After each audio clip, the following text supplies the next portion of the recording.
Revelation 3963. From the 26th of January 1947. Direction of thought and will of the soul. Mind or body. The less resistance the soul puts up to the spirit within itself, the more obviously it can express itself and the more audible its voice is to the human being, for then the soul also determines the bodily senses and organs to its functions, which then correspond to the spirit's influence. Thus the human being's thinking and willing must first relate to the inner life so that the spirit can become effective in the human being. And thus a person can never be filled by God's Spirit if his thoughts and intentions are predominantly directed towards the preservation and well-being of the body. For then the soul would neither be able to hear the voice of the Spirit within itself, nor would it be able to impart spiritual good to the intellect's organs, since the latter would likewise be unable to receive it. And thus the serious will to be instructed by the Spirit within is the first prerequisite for it to express itself, for the will emanates from the soul and can apply to the spirit or the body. And the will determines the thoughts which, however, then start from the spirit in the human being as soon as the working has been made possible for it. But then the human being can completely leave himself to its influence. He will always think and act correctly if he fulfills the conditions which allow the working of the Spirit. For the first time, therefore, the human being's thinking and willing must be directed towards his inner life. He must want to think about the soul and not the body.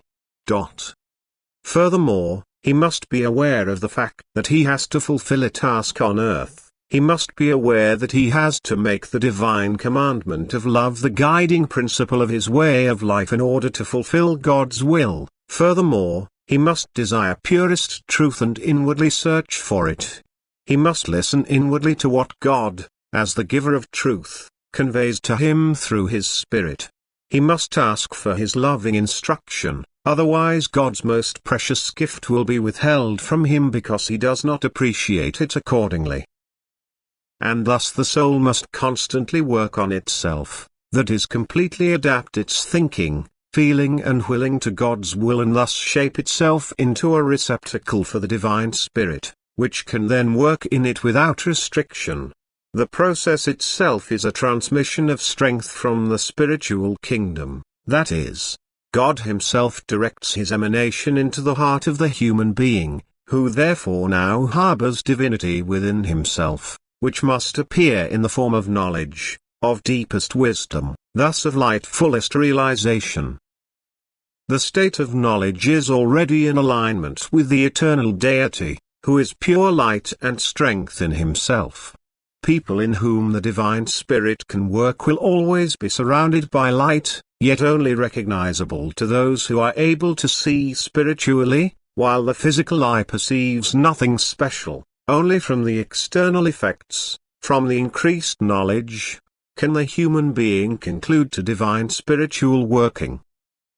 But if a human being is surrounded by light, then he himself is also a light-bearer. He has become, as it were, a power station in connection with the spiritual world, which in turn can now emit and thus pass on the divine emanation to where it is received without resistance.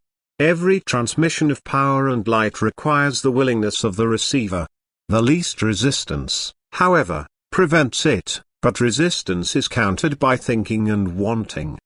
By turning the soul away from the spirit in it and turning towards the body, that is, by responding to its wishes and desires. Then the soul unites with the body instead of establishing the union with the spirit in itself according to its task, which then takes care of a complete union with the Father Spirit from eternity. Thus it is up to the soul in which direction it turns. It always finds support on the part of the Spirit but never on the part of the body.